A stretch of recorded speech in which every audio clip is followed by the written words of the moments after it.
ద్విత్వాక్షరం అనగా ఒక అక్షరం కింద అదే అక్షరంలో ఒక ఒత్తు వచ్చి చేరితే దానినే ద్విత్వాక్షరం అంటారు.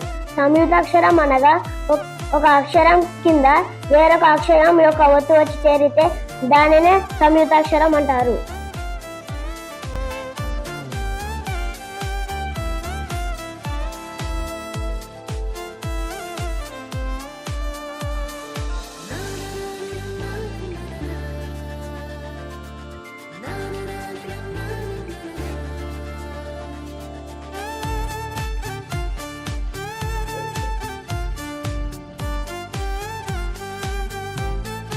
బియ్యము, అత్త, బుగ్గ.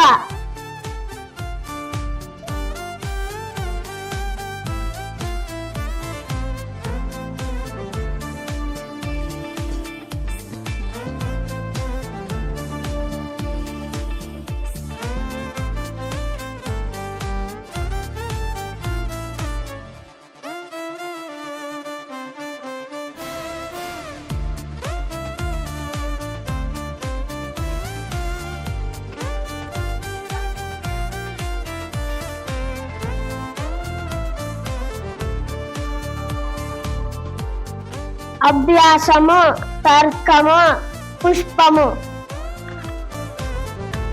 ధన్యవాదాలు.